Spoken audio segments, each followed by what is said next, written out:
All right, let's dive into a medical story that's kind of a mystery. It connects two cancers that, we usually think of as living in completely different worlds.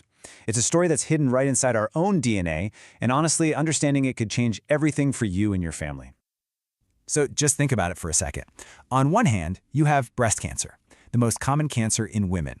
On the other, you have prostate cancer, one of the most common in men. They seem totally unrelated, right? Different bodies, different parts of the body. So what on earth is the secret connection? Well, the answer is probably not what you're thinking. The answer isn't about lifestyle, it's not about environment, it's something way more fundamental. It's a shared genetic link. And this one fact has totally flipped the script on how doctors think about cancer risk inside a family. So, to solve this mystery, we've got to look at the main clue. And that clue is buried deep inside the instruction manual for our bodies, our genetic code. This is where the real story begins. Okay, let's meet the heroes of our story, the BRCA1 and BRCA2 genes. The easiest way to think of them is like your body's own personal 24/7 DNA repair crew. Seriously, their one and only job is to patrol your cells, find any typos or errors that pop up in your DNA, and fix them. They keep everything running smoothly. But what happens if the repair crew itself gets the wrong instructions? Well, a mutation in a BRCA gene is exactly that. It's like a typo in their instruction manual. Suddenly, they can't do their job right. And as a result, all those little genetic errors can start to pile up unchecked. That's what can dramatically increase the risk of a cell turning cancerous. Now, if this is sounding a little familiar, it's because it probably is. These are the exact genes that actress Angelina Jolie made famous all over the world. Her decision to go public with her health journey after finding out she had a BRCA mutation really put this once obscure genetic risk on the global map. It showed everyone the incredible power of knowing what's in your genes. And her story just perfectly illustrates the most crucial point. A single BRCA mutation doesn't just raise the risk for one cancer. No, it creates this whole pattern of vulnerability in a family.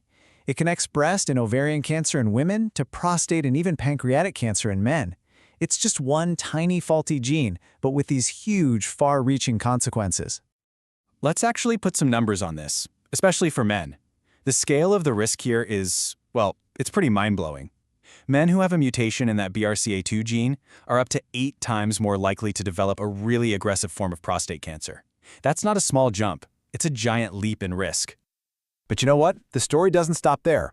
This BRCA connection reveals another, even more surprising link. It's a real plot twist that most people have never even considered. So let me just ask you a straight-up question. Can men get breast cancer? I mean, the idea itself sounds kind of strange to a lot of people, and that lack of awareness is exactly why the answer is so important. The answer is a clear, unequivocal yes. Men can and do get breast cancer. Now, it's rare. It's less than 1% of all breast cancer cases. But here's the real danger. Because nobody expects it, it often gets diagnosed much later, when the cancer is more advanced and a lot tougher to treat. And this is where that genetic link comes roaring back into the picture. For men carrying that same BRCA2 mutation we were just talking about, their risk of getting breast cancer isn't just a little higher, it's up to 80 times higher. Let that sink in. 80 times. That is a risk that you just cannot ignore. So what should you be looking for? The number one sign is a painless lump, usually right behind the nipple.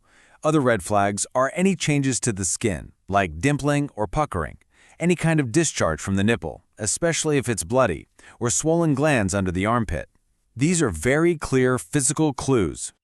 So all of this science, all these numbers, they bring us to a very personal place, your family.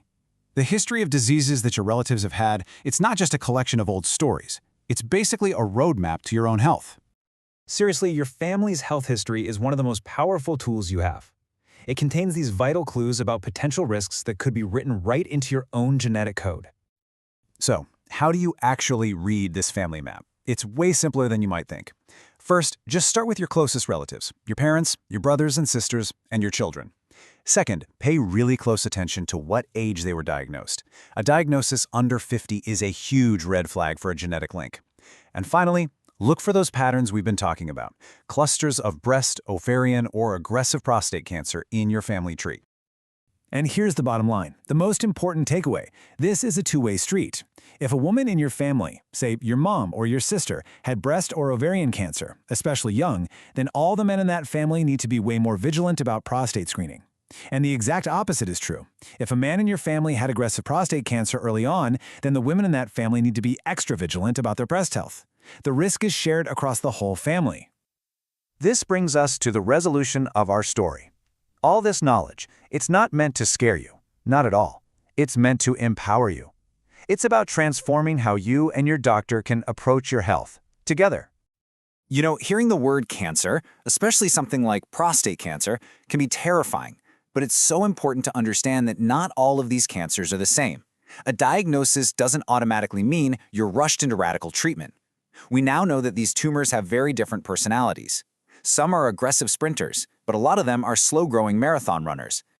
And modern medicine can tell the difference. Low-risk tumors can often be managed with an approach called active surveillance, which basically means watching it carefully without any immediate invasive treatment.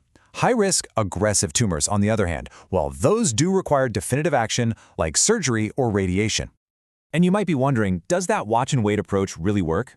Absolutely. The data is super compelling. Over 60% of men with these low-risk tumors who choose this path are able to avoid radical treatments for a decade, even 15 years or more. They get to preserve their quality of life without risking their long-term health. Ultimately, this is the goal. It's for you and your doctor to sit down, look at all the science, understand your specific tumor, understand your family history, and make a shared decision. It's about replacing that fear with facts and choosing the path that is truly right for you. So we end right back where we started, but now with a totally new perspective. The stories of your parents, your siblings, your aunts and uncles, they're more than just memories. They are data. They are clues. So the final question is, what is your family's health story telling you?